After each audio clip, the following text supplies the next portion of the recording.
Act 5 of Macbeth begins in Macbeth's castle, where we see a doctor speaking with a noblewoman. They are discussing Lady Macbeth's suddenly strange habit of sleepwalking. At that moment, Lady Macbeth enters in a trance. She is carrying a candle and looking at her hands. She cannot stop talking about the blood on her hands and how it won't wash out. Then she walks off the scene, and the doctor and the noblewoman are worried about the state of her mental well-being. Meanwhile, outside the castle, a group of Scottish noblemen are discussing the military situation.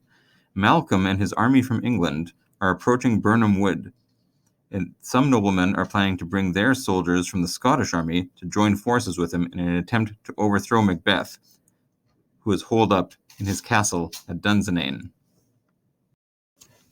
Meanwhile, back at Macbeth's castle, Macbeth is feeling extremely confident despite the army that is moving towards him. After all, no man born of woman can harm Macbeth, and he is secure until Birnam Wood comes to Dunsinane, which will never happen. The doctor comes in and tells him Lady Macbeth is not doing very well and is unable to sleep.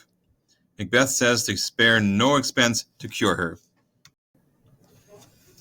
Meanwhile, in Birnam Wood, Malcolm and the English Lord Seward are discussing how best to attack Macbeth's castle. They decide that each soldier should cut off a branch from the forest and hold it in front of them to disguise the numbers of the advancing army. Back at his castle, Macbeth is confident in his victory and is preparing for battle, when suddenly a woman's scream is heard off stage. A servant appears to inform Macbeth that Lady Macbeth has thrown herself from the castle walls and killed herself. Macbeth is shocked by this news, and he gives a long speech about how the choices we make in life ultimately have no meaning.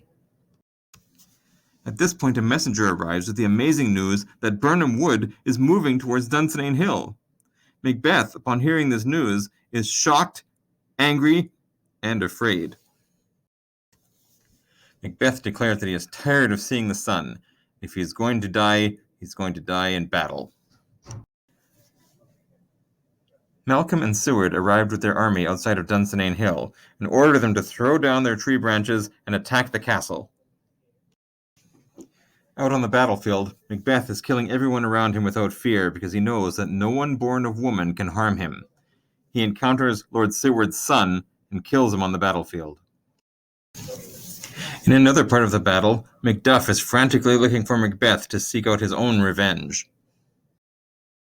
Meanwhile, Malcolm and Seward successfully capture and enter Macbeth's castle. Out on the field of battle, Macbeth and Macduff finally encounter each other.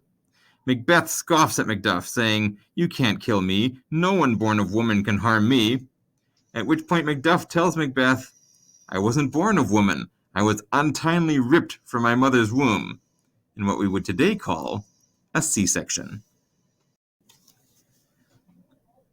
Macbeth now fears for his life, but he bravely tells Macduff that if he's going to die fighting. Back at Macbeth's castle, Malcolm and Seward take ownership, having effectively now won the battle. Ross enters and informs Seward that his son was killed in battle with Macbeth. At this point, Macduff enters, carrying Macbeth's head and declaring Malcolm to be the new king of Scotland. The play closes with Malcolm acknowledging the help of all those who helped him gain the crown and inviting everyone to his coronation.